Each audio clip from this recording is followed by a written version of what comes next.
प्रथम कथा है आज्ञा आम आज सबू सांबादिक भाई मान गोटे इंटराक्शन डाकिलु धन्यवाद भी देवाक डाकिलु ये तांकर मीडिया तांकर लेखा उपरे जो केसेस गुड़ा आम करुचु किसी मात्रा रे आम सफलता प्राप्त करूँ आमे कौन करुचु आमे किए आमर उद्देश्य कौन से विषय में सम्यक सूचना देवाई समस्त को एठिक डाकिलु गोटे आमर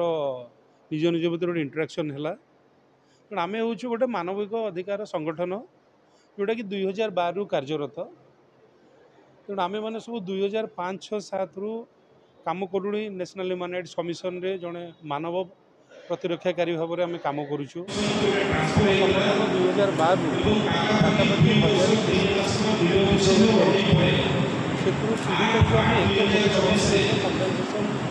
1000 अलरेडी सारी विभिन्न क्वासी जुडिशियल बॉडी माध्यम पर्टिकुलर अनुगुल डिस्ट्रिक्ट रे ये न्यू पाखापाखि समय 1 मास भितर आम जो 3-4-5टा केस रो सफलता पाइछु 4-5 जन पीड़ित पीड़िता को न्याय प्रदान पाई सहायता करिछु से विषय आपन सम्यक सूचना डाकी निश्चित भाव आज्ञा आम यहाँ 2005 रु आम करुचु और आगामी दिन में करूँ आमर मुख्य उद्देश्य है protection and promotion of human rights आम समस्ते चाहूँ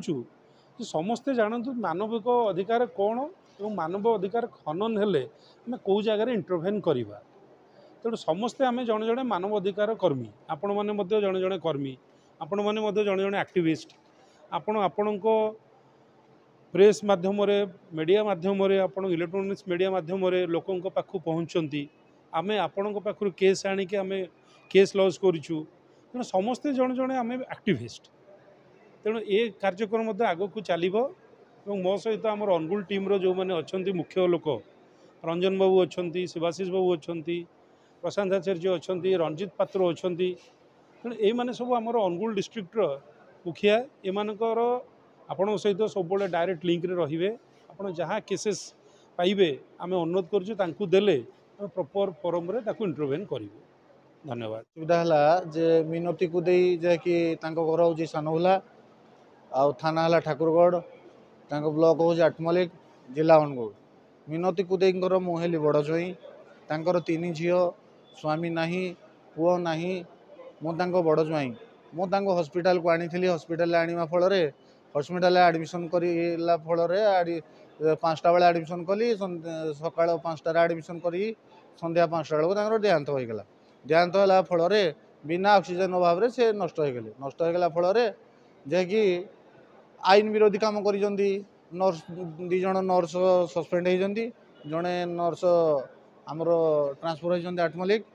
जेहेतु राजीव सार प्रचेषार आमको आज न्याय मिली विथ कंपनसेशन 3 लाख टंकार सहायता राशि भी प्रदान कर आसंता मास अक्टोबर मासरे कलेक्टर हस्तांतर आमको सहायता राशि मिल मुझे कहूँ राजीव सार को मोर कोटि कोटि धन्यवाद से आम अनुगुल केस नहीं दिल्ली गले दिल्ली रू केस लड़े करी प्राय 2 वर्ष 3 मास लड़े फल भुवनेश्वर ह्यूमन कमिशनर राइट को पाक मजिस्ट्रेट पाक ने से केस जाहिर कले मजिस्ट्रेट फाइनाल करने फल आमको 3 लाख टंकार सहायता राशि मंजूर करागला से मु राजीव सार को अशेष धन्यवाद देवी।